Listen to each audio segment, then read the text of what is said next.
ನಮಸ್ಕಾರ ಸ್ನೇಹಿತರೆ, ನಮ್ಮ ನಂಬಿಕೆಗೆ ಸ್ವಾಗತ ಸುಸ್ವಾಗತ. ಸ್ನೇಹಿತರೆ, ನಮ್ಮ ಬದುಕಿನಲ್ಲಿ 99% ಕೊರಗು ಕಾಡುವುದು ಅದು ಹಣದ ಸಮಸ್ಯೆಯೇ.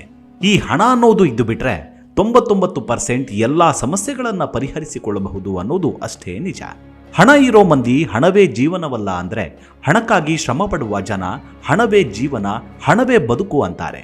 ಹೀಗೆ ಮನುಷ್ಯನಾಗಿ ಹುಟ್ಟಿದ ಮೇಲೆ ನಾವಂದುಕೊಂಡಿದ್ದನ್ನ ಸಾಧಿಸಬೇಕಂದ್ರೆ ಅದೆಲ್ಲದಕ್ಕೂ ಹಣ ಬೇಕೇ ಬೇಕು.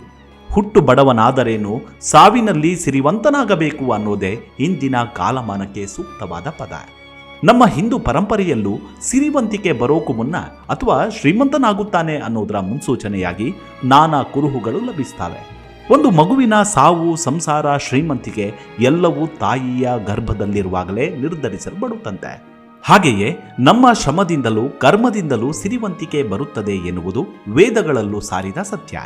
ಹಾಗೆ ಜ್ಯೋತಿಷ್ಯ ಶಾಸ್ತ್ರದಲ್ಲೂ ಓರ್ವ ಸಾಮಾನ್ಯ ಮನುಷ್ಯ ತನ್ನ ಬದುಕಿನಲ್ಲಿ ಎಷ್ಟೆಲ್ಲ ಸಂಪಾದಿಸುತ್ತಾನೆಂಬ ಸತ್ಯವನ್ನ ತಿಳಿಯಬಹುದು.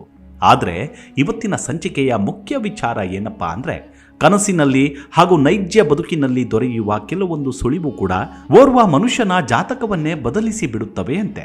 ಪೂರ್ವ ಕರ್ಮದಲ್ಲಿ ಪುಣ್ಯ ಸಂಪಾದಿಸಿದ್ದವರಿಗೆ ಇಂತಹ ಮುನ್ಸೂಚನೆಗಳು ಬರುತ್ತವೆ ಅಂತೆ.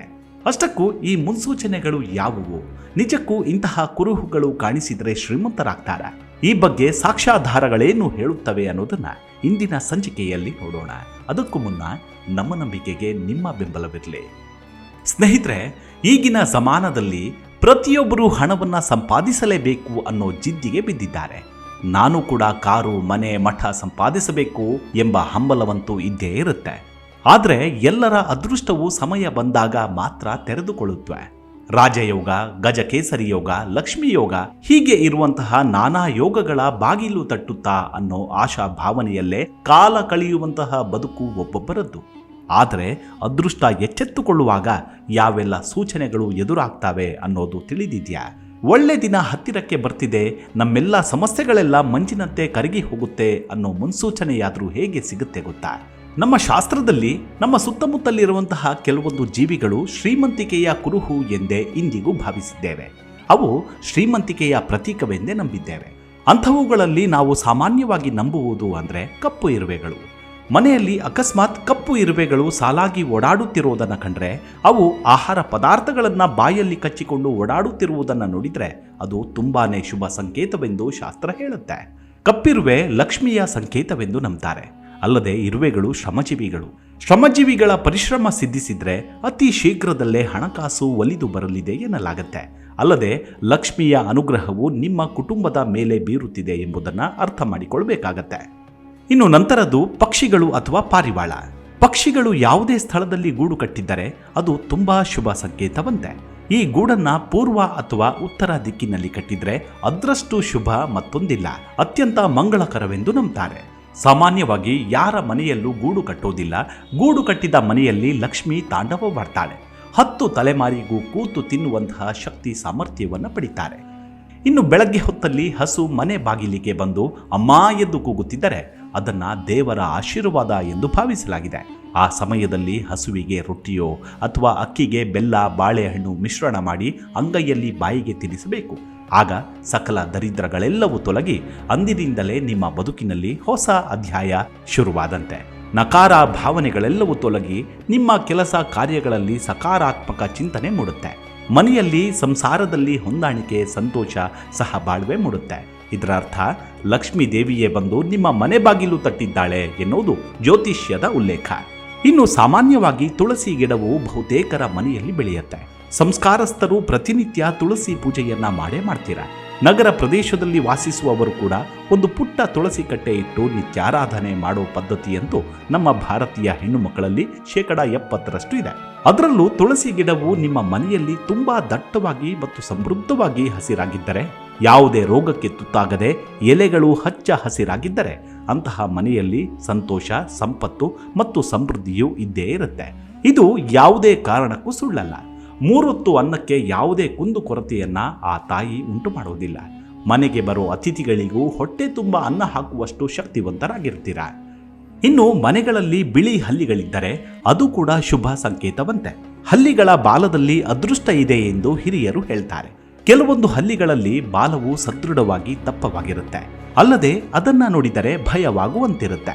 ಅಂತಹ ಹಲ್ಲಿಗಳು ಮನೆಯಲ್ಲಿದ್ದರೆ ಆ ಮನೆಯಲ್ಲಿ ಸಕಾರಾತ್ಮಕತೆ ತುಂಬಿರುತ್ತಂತೆ, ಅಲ್ಲದೆ ಕೆಲಸ ಕಾರ್ಯಗಳಲ್ಲಿ ಯಶಸ್ಸು ಲಭಿಸುತ್ತಿರುತ್ತೆ. ಆದರೆ ವಿನಾಕಾರಣ ಕೊರಗುವುದನ್ನ ಮಾತ್ರ ಬಿಡಬೇಕು. ಅದೇ ಕಪ್ಪು ಹಲ್ಲಿ ಇದ್ದರೆ ಧೈರ್ಯದ ಸಂಕೇತವಂತೆ. ಎಷ್ಟೇ ಸಮಸ್ಯೆಗಳಿದ್ದರೂ, ಎಂಥದ್ದೇ ಸಮಸ್ಯೆಗಳು ಬಂದರೂ ಸಾಧಿಸುವ ಛಲಗಾರರು ಆ ಮನೆಯಲ್ಲಿರ್ತಾರಂತೆ. ಅಲ್ಲಿ ಶನಿದೇವನ ಕೃಪೆ ಕೂಡ ಇರುತ್ತೆ. ಶಿವನಿಗೆ ಕರಿ ಹಲ್ಲಿಯಾಗಿಯೇ ಬಚ್ಚಲು ಮನೆಯಲ್ಲಿ ಪೀಡಿಸಿದ್ದ ಶನಿದೇವ. ಹಾಗಾಗಿ ಹಲ್ಲಿಗಳನ್ನ ಕೊಲ್ಲಬಾರದು ಅಂತಾರೆ. ಒಂದು ವೇಳೆ ಮನೆ ತುಂಬ ಹಲ್ಲಿಗಳೇ ತುಂಬಿದ್ರೆ, ಭಯವಾದ್ರೆ ತುಂಬೆ ಸೊಪ್ಪಿನ ಹೊಗೆ ಹಾಕಿದ್ರೆ ಕ್ರಮೇಣವಾಗಿ ಮನೆಯಿಂದ ಹಲ್ಲಿಗಳ ಸಂತತಿ ಹೊರ ಹೋಗುತ್ತವೆ. ಮನೆಯಲ್ಲಿ ಒಂದೇ ಸ್ಥಳದಲ್ಲಿ 3 ಹಲ್ಲಿಗಳು ಕಾಣಿಸಿಕೊಂಡ್ರೆ ಅದು ತುಂಬಾನೇ ಶುಭ ಸಂಕೇತ. ಲಕ್ಷ್ಮೀ ದೇವಿಯು ಕೃಪೆ ತೋರಿದ್ದಾಳೆ ಎನ್ನುವ ಸಂಕೇತವಂತೆ. ಇನ್ನು ಜರಿ ಮನೆಯಲ್ಲಿ ಹರಿದಾಡಿದ್ರೆ 100ಕ್ಕೆ 100 ನಿಮ್ಮ ಬದುಕಿನಲ್ಲಿ ಪವಾಡವೇ ನಡೆಯುತ್ತೆ. ಇದು ಖಂಡಿತವಾಗ್ಲೂ ಸತ್ಯ. ಜರಿ ಅಂದ್ರೆ 1000 ಕಾಲಿನ ಸರೀಸೃಪ ಅಂತಾರೆ. ನೋಡೋಕೆ ಚೇಳಿನಂತೆ ಕಾಣುತ್ತೆ, ಆದ್ರೆ ಹತ್ತಿರ ಹೋಗೋ ಸಾಹಸ ಮಾಡೋರಿಗೆ ಗೊತ್ತು ಅದು ಎಷ್ಟು ಮೃದು ಅಂತ. ಈ ಜೀವಿಯು ಮನೆಯಲ್ಲಿದ್ದರೆ ಕ್ರಮೇಣವಾಗಿ ಆರ್ಥಿಕವಾಗಿ ಸಬಲತೆಯನ್ನ ಪಡಿತೀರಾ. ಇನ್ನು ಮನೆಯಲ್ಲಿ ಚಿಟ್ಟೆ ಅಥವಾ ಪತಂಗ ಬಂದು ಕೂರೋದು, ಅದು ಕೂಡ ಶುಭ ಮುನ್ಸೂಚನೆಯೇ. ಇದನ್ನ ಪಾತರಗಿತ್ತಿ ಅಂತಲೂ ಕರೀತಾರೆ. ಪಾತರಗಿತ್ತಿ ಅಕ್ಕ ಮನೆ ತುಂಬ ರೊಕ್ಕ ಅನ್ನೋ ಗಾದೆ ಮಾತು ಕೂಡ ಚಾಲ್ತಿಯಲ್ಲಿರೋದು ಇದಕ್ಕಿರುವ ಶಕ್ತಿ ಅಂತಲೇ ನಂಬ್ತಾರೆ. ಅದರಂತೆಯೇ ನಮ್ಮ ಬದುಕಿನಲ್ಲೂ ಬಣ್ಣ ಬಣ್ಣದ ತಿರುವುಗಳು, ಮನಸ್ಸಿಗೆ ಮುದ ನೀಡುವ ಕ್ಷಣಗಳು ಬರಲಿವೆ ಎಂಬ ನಂಬಿಕೆ ಇದೆ. ಮನೆಯೊಳಗೆ ಏನಾದರೂ ಬಂದು ಕೂತ್ರೆ ಆದಷ್ಟು ಅದಕ್ಕೆ ಬೆಳಕು ಬೀಳುವಂತೆ ಮಾಡಿ ಕಿಟಕಿ ಬಾಗಿಲನ್ನು ತೆರೆಯಿರಿ, ಖಂಡಿತವಾಗ್ಲೂ ಒಳ್ಳೆಯದಾಗತ್ತೆ. ಇನ್ನು ನಮ್ಮ ಗಡ್ಡ ಅಥವಾ ತಲೆ ಕೂದಲಿನಲ್ಲಿ ಪತಿಮಂಡೆ ಬಂದರೆ ಅದು ಕೂಡ ನಮ್ಮ ಬದುಕನ್ನ ಬದಲಿಸುತ್ತೆ ಎನ್ನುವುದಿದೆ. ಪತಿಮಂಡೆ ಅಂದ್ರೆ ಅದನ್ನ ಇಂಗ್ಲಿಷ್ನಲ್ಲಿ ಅಲೋಪೇಶಿಯಾ ಅಂತ ಕರೀತಾರೆ. ಇಂದಿಗೂ ವೈಜ್ಞಾನಿಕವಾಗಿ ಯಾಕಾಗಿ ಇದು ಬರುತ್ತೆ ಅಂತ ಗೊತ್ತಿಲ್ಲ, ಆದರೆ ಇದರಲ್ಲಿ ಸುಖಕ್ಕೂ ಕಷ್ಟಕ್ಕೂ ಬರುತ್ತೆ ಅನ್ನೋದಿದೆ. ಅದು ದೇಹದ ಬಲ ಭಾಗದಲ್ಲಿ ಪತಿಮಂಡೆ ಆದ್ರೆ ಅದು ಶುಭ ಶಕುನ ಅಂತಾರೆ. 3 ತಿಂಗಳಲ್ಲಿ ನಿಮ್ಮ ಬದುಕು ಬದಲಾಗತ್ತೆ. ಅದೇ ಎಡಭಾಗದಲ್ಲಿ ಪತಿಮಂಡೆಯಾದ್ರೆ ಅದರಿಂದ ಕಷ್ಟಪಡಬೇಕಾಗಿ ಬರುತ್ತೆ.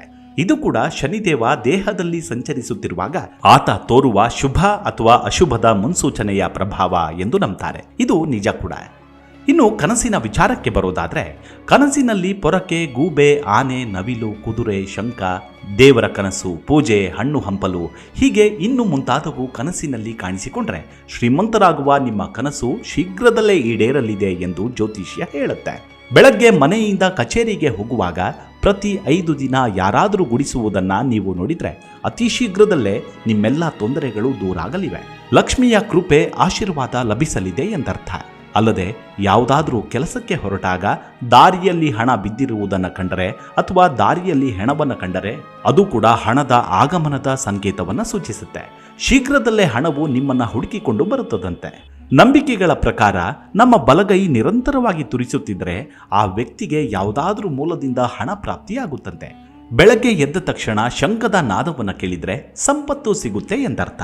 ಅಲ್ಲದೆ ಮನೆಯಲ್ಲಿ ಗೃಹಿಣಿಯು ಕರ್ಮಾದಿಗಳನ್ನು ಮುಗಿಸಿ ಪ್ರಸನ್ನ ಚಿತ್ತಳಾಗಿ ಪೂಜಿಸುತ್ತಿರುವುದನ್ನು ನೋಡಿದ್ರೂ ಅದು ಕೂಡ ಶುಭವೇ. ಲಕ್ಷ್ಮಿಯ ಅಭಯ ಪ್ರಾಪ್ತಿಯಾಗುತ್ತೆ ಎನ್ನುತ್ತಾರೆ. ಇನ್ನು ಮನೆಯಲ್ಲಿನ ವಾಸ್ತು ವಿಚಾರಕ್ಕೆ ಬರೋದಾದ್ರೆ, ವಾಸ್ತುಶಾಸ್ತ್ರದ ಪ್ರಕಾರ ಕೆಲವೊಂದು ವಸ್ತುಗಳನ್ನು ಕೆಲವು ಕಡೆಗಳಲ್ಲಿ ಇಡೋ ಮೂಲಕ ಲಕ್ಷ್ಮಿಯ ಅನುಗ್ರಹ ಸಿಗುತ್ತಂತೆ. ಅದೇ ಕಾರಣಕ್ಕಾಗಿಯೇ ಮನೆಯನ್ನು ಕಟ್ಟುವಾಗಲೂ ಕೂಡ ವಾಸ್ತುಶಾಸ್ತ್ರದ ಪ್ರಕಾರವಾಗಿಯೇ ಕಟ್ಟಲಾಗತ್ತೆ. ಅದೇ ರೀತಿಯಲ್ಲಿ ವಾಸ್ತುಶಾಸ್ತ್ರದ ಪ್ರಕಾರ ಈ 7 ರೀತಿಯ ಮೂರ್ತಿಗಳನ್ನು ಮನೆಯಲ್ಲಿಟ್ಟುಕೊಂಡರೆ ಆ ಮನೆಯ ಸಂಪತ್ತು ಸಮೃದ್ಧಿ ಹೆಚ್ಚಾಗುತ್ತೆ ಎಂಬ ಪ್ರತೀತಿ ಕೂಡ ಇದೆ. ಶಾಸ್ತ್ರಗಳ ಪ್ರಕಾರ ಆನೆ ಲಕ್ಷ್ಮಿಯ ಅಭಿವ್ಯಕ್ತಿ. ಲಕ್ಷ್ಮಿಯ ಅಂಶವಿರುವ ಆನೆಯ ಮೂರ್ತಿಯನ್ನ ಮನೆಯಲ್ಲಿ ತಂದಿಟ್ಟುಕೊಂಡರೆ ಮನೆಯಲ್ಲಿ ಸಕಾರಾತ್ಮಕತೆ ಹೆಚ್ಚಾಗುತ್ತೆ. ಅಲ್ಲದೆ ಹಣಕಾಸಿನ ವಹಿವಾಟು ಕೂಡ ಗಣನೀಯವಾಗಿ ಏರಿಕೆಯಾಗಲಿದೆ. ಆನೆಯನ್ನ ಹಣ ಹಾಗೂ ಸಮೃದ್ಧಿಯ ಸಂಕೇತ ಎಂದು ಪರಿಗಣಿಸಲಾಗಿದೆ. ಹೀಗಾಗಿ ತಾಮ್ರ ಅಥವಾ ಬೆಳ್ಳಿಯ ಇಲ್ಲವೇ ಹಿತ್ತಾಳೆಯ ಆನೆಯ ಮೂರ್ತಿಯನ್ನ ಮನೆಯಲ್ಲಿ ತಂದು ಇಡುವುದರಿಂದ ಮನೆಯಲ್ಲಿ ಹಣಕಾಸಿನ ಹರಿವು ಹೆಚ್ಚಾಗುತ್ತೆ. ಇನ್ನು ಹಿತ್ತಾಳೆ, ಕಂಚು ಅಥವಾ ಬೆಳ್ಳಿಯ ಆಮೆಯ ಮೂರ್ತಿಯನ್ನ ಮನೆಯಲ್ಲಿ ತಂದಿಡುವುದು ಕೂಡ ವಾಸ್ತುಶಾಸ್ತ್ರದ ಪ್ರಕಾರ ಶುಭ ಎಂದು ಪರಿಗಣಿಸಲಾಗುತ್ತೆ. ಆಮೆಯ ಮೂರ್ತಿಯನ್ನ ಮನೆಯಲ್ಲಿ ಇಟ್ಟವರು ಕೋಟ್ಯಾಧಿಪತಿಗಳಾಗಿರುವ ನಿದರ್ಶನ ಕೂಡ ಸಾಕಷ್ಟಿವೆ. ಮನೆಯಲ್ಲಿ ಅಥವಾ ಕಚೇರಿಯಲ್ಲಿ ಆಮೆಯ ಚಿಕ್ಕ ಮೂರ್ತಿಯನ್ನ ಇಟ್ಟುಕೊಳ್ಳುವುದರಿಂದಾಗಿ ಅಲ್ಲಿನ ಹಣಕಾಸಿನ ವ್ಯವಹಾರ ವೇಗವಾಗಿ ಬೆಳೆಯುತ್ತೆ. ಇನ್ನು ನಂತರದ್ದು ಸಕಲ ಇಷ್ಟಾರ್ಥಗಳನ್ನ ಈಡೇರಿಸುವಂತಹ ಗೋವು ಅಥವಾ ಕಾಮಧೇನು. ಹೀಗಾಗಿ ಮನೆಯಲ್ಲಿ ಕಾಮಧೇನುವಿನ ಮೂರ್ತಿಯನ್ನ ಇಟ್ಟರೆ ಧನ ಧಾನ್ಯಗಳು ವೃದ್ಧಿಯಾಗ್ತವೆ. ಯಾವುದೇ ಕೆಲಸ ಕಾರ್ಯಗಳು ನಡೆಯಬೇಕು ಎನ್ನುವಂತಹ ಇಚ್ಛೆ ಇದ್ದರೆ ಮನೆಯಲ್ಲಿ ಕಾಮಧೇನುವಿನ ಮೂರ್ತಿಯನ್ನ ಇಡಬೇಕು ಎನ್ನುವುದು ವಾಸ್ತು ತಜ್ಞರ ಅಭಿಪ್ರಾಯ. ಇನ್ನು ನಂತರದ್ದು ಸಾಕಷ್ಟು ಕಡೆಗಳಲ್ಲಿ ಪಿರಮಿಡ್ ಮೂರ್ತಿಯನ್ನ ಇಡುವುದು ಕೂಡ ನಾವು ಕಾಣಬಹುದು. ಕ್ರಿಸ್ಟಲ್ ಅಥವಾ ಲೋಹದ ಪಿರಮಿಡ್ ಅನ್ನ ಮನೆಯಲ್ಲಿ ಇಡುವುದರಿಂದಾಗಿ ನಾವು ಅಂದುಕೊಂಡಿರುವಂತಹ ಆಕಾಂಕ್ಷೆಗಳು ನೆರವೇರುತ್ತವೆಯಂತೆ. ಅದರಿಂದಲೇ ಸಕಾರಾತ್ಮಕತೆ ದುಪ್ಪಟ್ಟು ವೃದ್ಧಿಯಾಗುತ್ತದೆ. ಮಾತ್ರವಲ್ಲ, ಬದುಕಿನಲ್ಲಿ ಇನ್ನೊಬ್ಬರಿಗೆ ಮಾದರಿಯಾಗುವಂತಹ ವ್ಯಕ್ತಿತ್ವ ನಮ್ಮದಾಗುತ್ತಂತೆ. ಇನ್ನು ಲಕ್ಷ್ಮಿಯ ವಾಹನ ಎಂದೇ ಪರಿಗಣಿಸಲಾದ ಗೂಬೆಯ ಮೂರ್ತಿಯನ್ನ ಮನೆಯಲ್ಲಿ ಇಡೋದ್ರಿಂದಾಗಿ ಹಣಕಾಸಿನ ಹರಿವು ಹೆಚ್ಚಾಗತ್ತೆ. ಅಲ್ಲದೆ ಗೂಬೆಯನ್ನ ನೋಡುವುದು ಅಥವಾ ಗೂಬೆಯ ಮೂರ್ತಿಯನ್ನ ಇಟ್ಟುಕೊಳ್ಳುವುದು ಅಭಿವೃದ್ಧಿಯ ಸಂಕೇತ. ಭೂ ವ್ಯವಹಾರಕ್ಕೆ ಸಂಬಂಧಿಸಿದ ಕೆಲಸ ಕಾರ್ಯಗಳು ಸುಸೂತ್ರವಾಗಿ ನೆರವೇರುತ್ತವೆ. ಅಂತಹ ಯೋಗ ಕೂಡಿ ಬರಲಿದೆ. ಇನ್ನು ವಿಘ್ನ ವಿನಾಶಕ ಗಣಪತಿಯ ಮೂರ್ತಿಯನ್ನ ಮನೆಯಲ್ಲಿ ಇಟ್ಟುಕೊಳ್ಳುವುದು ಶುಭದಾಯಕ. ಯಾವುದೇ ಶುಭ ಕಾರ್ಯಗಳಿಗೂ ಕೂಡ ಗಣೇಶನ ಮೂರ್ತಿಯನ್ನ ಮನೆಯಲ್ಲಿ ಇಡುವುದರಿಂದಾಗಿ ವಿಘ್ನಗಳು ಕಂಡುಬರುವುದಿಲ್ಲ. ಅಲ್ಲದೆ ಎಲ್ಲ ಕೆಲಸ ಕಾರ್ಯಗಳು ಶುಭಪ್ರದವಾಗಿ ನಡೆಯುತ್ತವೆ ಎಂಬ ನಂಬಿಕೆ ಇದೆ. ಎಲ್ಲಕ್ಕಿಂತ ಪ್ರಮುಖವಾಗಿ ಧನ ಹಾಗೂ ಸಮೃದ್ಧಿಯ ದೇವತೆ ಲಕ್ಷ್ಮೀ ದೇವಿಯ ಮೂರ್ತಿಯನ್ನ ಮನೆಯಲ್ಲಿ ಇಟ್ಟು ಪೂಜಿಸೋದ್ರಿಂದ ಖಂಡಿತವಾಗಿಯೂ ಆ ಮನೆಯಲ್ಲಿ ಹಣಕಾಸು ಹಾಗೂ ನೆಮ್ಮದಿ ನೆಲೆಸುತ್ತೆ ಎಂಬ ನಂಬಿಕೆ ವಾಸ್ತುಶಾಸ್ತ್ರದಲ್ಲೂ ಇದೆ. ಅಲ್ಲದೆ ಲಕ್ಷ್ಮೀ ಕುಬೇರ ಯಂತ್ರವನ್ನು ಬರೆಸಿ ದಂಪತಿಗಳು ಮಲಗುವ ಕೋಣೆಯಲ್ಲಿಟ್ಟರೆ ಅದು ಕೂಡ ಸಮೃದ್ಧಿಯ ಸಂಕೇತವೇ. ಮತ್ತೊಂದು ವಿಚಾರ ಅಂದರೆ, ನೀವು ಮಲಗುವ ಕೋಣೆಯಲ್ಲಿ ಒಂದು ಚೆಂಪು ನೀರಿನಲ್ಲಿ 2 ಲವಂಗ ಹಾಗೂ 1 ಬೆಳ್ಳಿಯ ನಾಣ್ಯವನ್ನು ಹಾಕಿ ನಿದ್ರಿಸಬೇಕು. 48 ದಿನಗಳಲ್ಲಿ ನಿಮ್ಮ ಬದುಕಿನಲ್ಲಿ ಆಗುವ ಬದಲಾವಣೆಯನ್ನ ನೀವೇ ಗಮನಿಸುತ್ತೀರಾ. ಹೀಗೆ ನಮ್ಮೊಂದಿಗೆ ನಾನಾ ವಿಸ್ಮಯಗಳು ನಿಗೂಢವಾಗಿಯೇ ಜರುಗುತ್ತಿರುತ್ತೆ. ಆದರೆ ಅದನ್ನು ಸೂಕ್ಷ್ಮವಾಗಿ ಗಮನಿಸಬೇಕಷ್ಟೇ. ನಂಬಿಕೆಯೇ ಈ ಪ್ರಕೃತಿ ಹಾಗೂ ಈ ಜಗತ್ತು. ನಂಬಿ ಕೆಟ್ಟವನಿಲ್ಲವೋ ಶ್ರೀಹರಿಯ ಎಂಬಂತೆ ನಂಬಿದವರಿಗೆ ಮಾತ್ರ ಬದುಕು ಕೈ ಹಿಡಿಯುತ್ತದೆ ಎನ್ನುವುದು ಅಷ್ಟೇ ಸತ್ಯ. ಇನ್ನು ನಾನಾ ನಿಗೂಢವಾದ ವಿಚಾರಗಳು ಪ್ರಚಲಿತದಲ್ಲಿದೆ. ಅವುಗಳ ಬಗ್ಗೆಯೂ ಮುಂದಿನ ಸಂಚಿಕೆಯಲ್ಲಿ ತಿಳಿಸಿಕೊಡ್ತೀನಿ. ಅಲ್ಲಿವರೆಗೂ ನಿಮ್ಮ ಆರೋಗ್ಯದ ಕಡೆ ಗಮನವಿರಲಿ. Take care. ನಮಸ್ಕಾರ.